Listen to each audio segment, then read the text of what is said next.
Welcome back to the Ep33 Studios podcast. I'm your host today, Jack Ryan, and I'm here to talk about training smart. Training smart, it seems like a little bit of a cliche, but it's going to be the key for you making long-term progress in the fitness game. When it comes to training smart, we need to understand there's a few concepts that can change the way we train and manipulate the progress that we can make over the long term. So in Ep33 Studios, we promote a 3 times a week frequency. We say to our clients to come in 3 times to the gym, maybe a Monday, Wednesday, Friday routine, and that's how we're going to train inside the gym. Within that, we have several concepts that are going to build the basis of our training program. The 3 key concepts that I'll discuss today are volume, frequency, and intensity. Volume is the overall work that we're going to do. Frequency is how often we do it, and intensity is at what kind of load or weight that we do those exercises at. So let's have a look at volume first. Volume is the total overall work that we do inside the gym. We break that down in terms of strength training in reps and sets.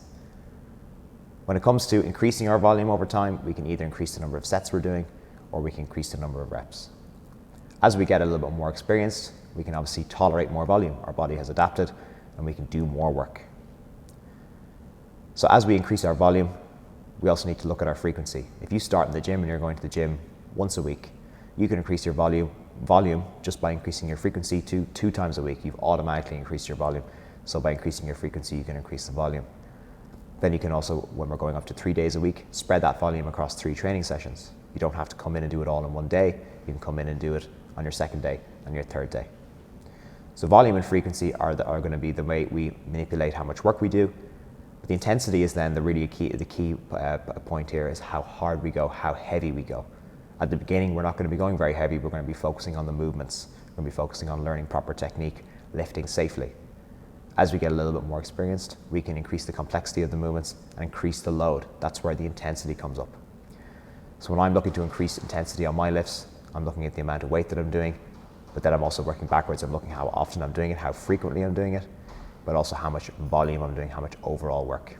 So again, what I'm doing inside the gym, what producer Danielle is doing inside the gym is going to be very different to what someone in week 1 or week 10 of their fitness journey is going to be doing. It's going to look quite different. So those 3 concepts, volume, frequency, intensity, are how we're going to manipulate and change our training and how we're going to progress over time. Those 3 variables are going to be changing constantly. They're going to be always in flux. If we're at the beginning of a training program, our volume is going to be quite high. We're going to be doing 3 sets of 10 reps. We're going to be doing high reps for high number of sets. But then as the training program goes on and we're pushing towards maybe more strength training side of a program, we're going to be reducing the volume and increasing the intensity. So we're going to be using more weight for fewer reps. And then also as we get more experienced, those 3 sessions, we may need to add in a 4th session that's going to increase our frequency. We're going to be inside the gym a little more often. We may be repeating exercises throughout the week. If I do a squat on a Monday, but I'm looking to really improve my squat, I'm probably going to be better off coming in later in the week and doing another few sets of squats. That's going to increase my volume, it's going to increase my frequency, and therefore I'm going to get a greater training adaptation as a result. So once we understand those 3 concepts, we really can build a great training program. And as a coach, it's super important from my point of view that I provide you with that information, give you that knowledge, and educate you. When it comes to a personal trainer's job, obviously getting results, having a great training session, having a great time, they're super important, but providing autonomy is also very important as well. If you can strike out on your own after a couple of years in Ep33 Studios, we'll be sad to lose you, but that would have been us doing our job properly. Volume, frequency, and intensity. That's how we build our training programs at Ep33. Any great strength training program or any program really of any kind is going to be built on those 3 concepts. And once we understand how to manipulate them, we can get the best results for the longest term possible. Training smart is going to largely be dictated by those 3 variables, volume, frequency, and intensity. But now we also need to talk about dosing our workouts. The minimum effective dose is a concept that you may not have heard of.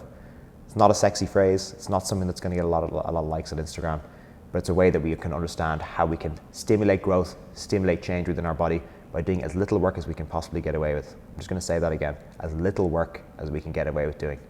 If you're someone that has a busy life, you work, you have a family, a social life, you want to watch a bit of TV at night, you don't want to be in the gym for 2 hours, and you absolutely do not need to be. When you come in, you're doing the work that is required to make a change, to make progress, and then you can go home. Enjoy the rest of your evening, have a weekend with your kids, whatever it is you're trying to do. You don't have to come in 6, 7 days a week and absolutely kill yourself.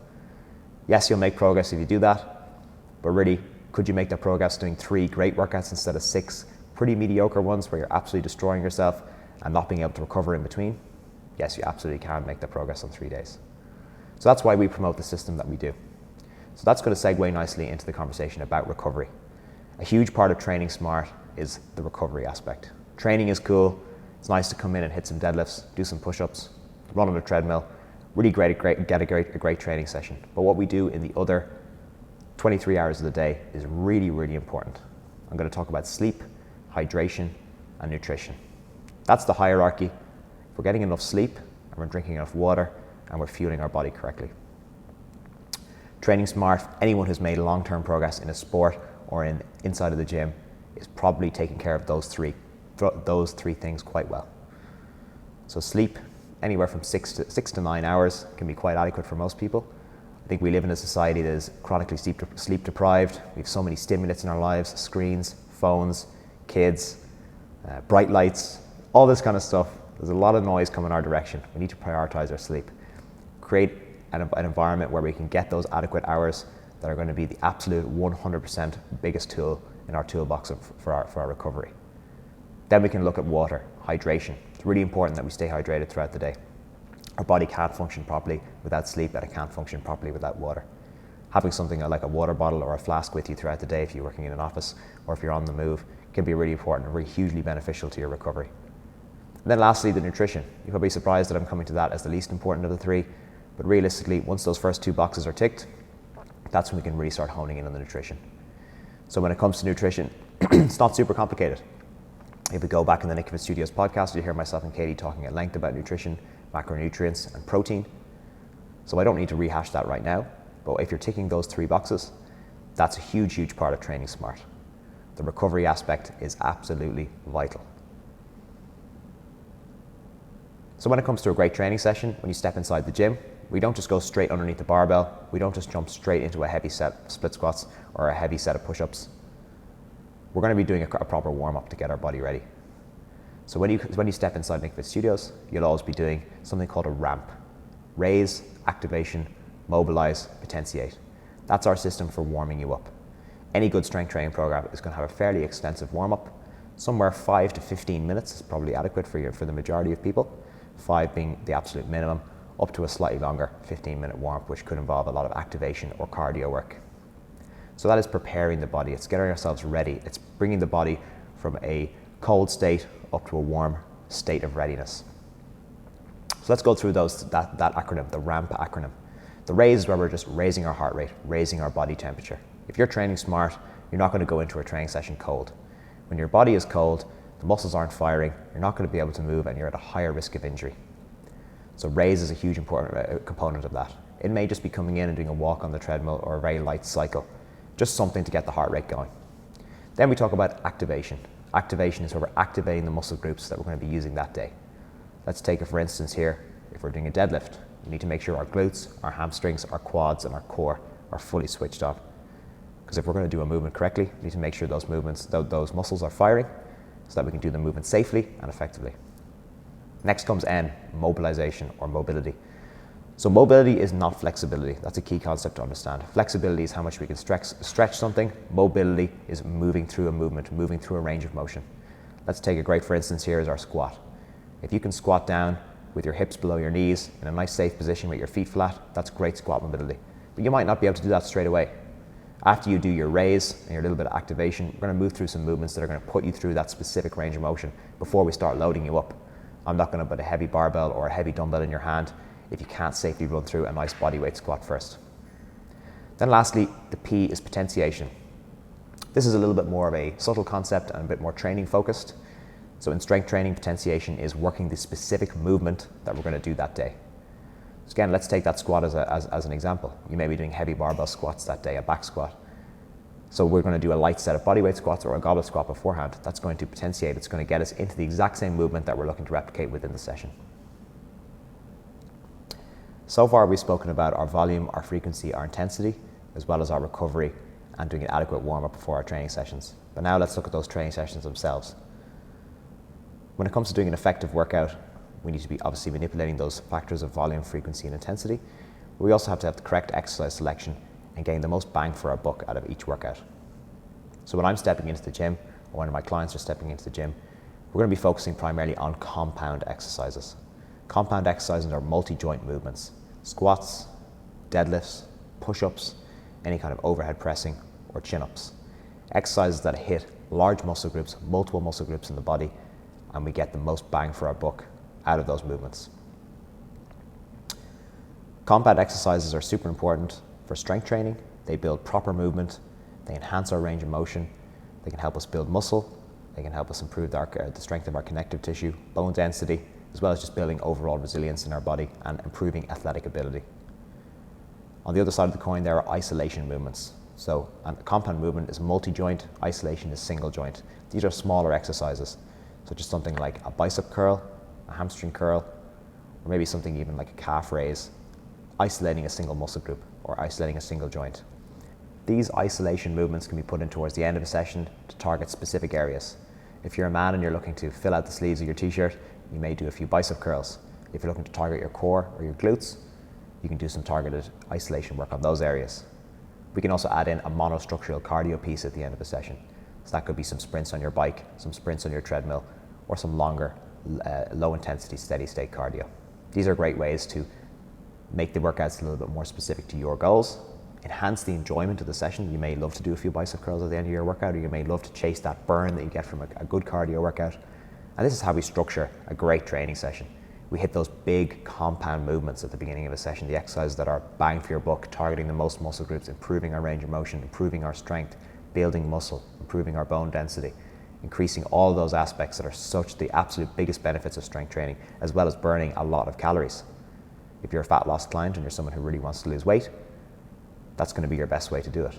Strength training, big compound movements where you're using a large amount of energy to get through that work. Then you can do that isolation or specific cardio work at the end of a session. If fat loss is your primary goal, strength training, these big compound movements are going to be the absolute best way to get you there, along with some really good nutrition. Lastly, I want to talk about the long game. Fitness is a game that you get into. You may be chasing a short-term goal. You may have a wedding coming up in 12 weeks' time. You may want to do a 6-week shred or do something catchy. Initially, you may lose that weight, and that's absolutely fine. If that's something you want to do and it's going to kickstart your journey, I'm all for it. However, fitness is something that's for life. I'm someone who's benefited massively from fitness. It helps me with my mental health, it helps me with my physical health, and it's just a nice hobby to have where I can connect with people. I can go to the gym and do a workout.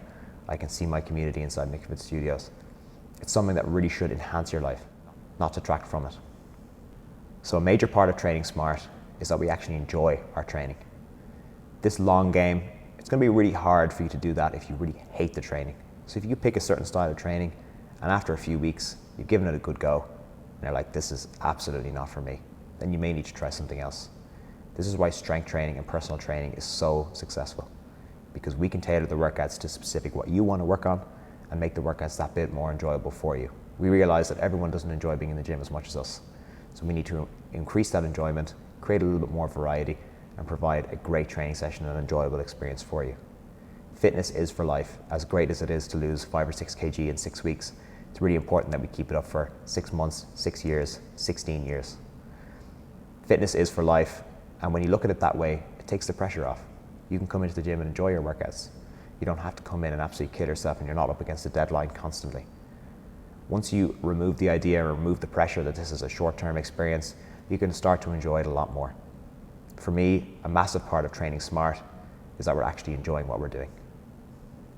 I see a huge part of what I do as providing that enjoyment and giving you the chance to come into the gym, have a great experience, and have it be a really, really important part of your week. I really hope you enjoyed this episode of the podcast about training smart. If you have any questions, you can follow up with us inside the gym in NickyFit Studios. You can find me on Instagram, me specifically, at lifting_Jack_, or contact any of the coaches at NickyFit Studios for more questions. This is a topic that we all love talking about, training and fitness. Like I said, this is something that we enjoy. It's something we should all enjoy together, and I'd be more than happy to address more questions. So thank you very much for joining me, and we'll catch you on the next one.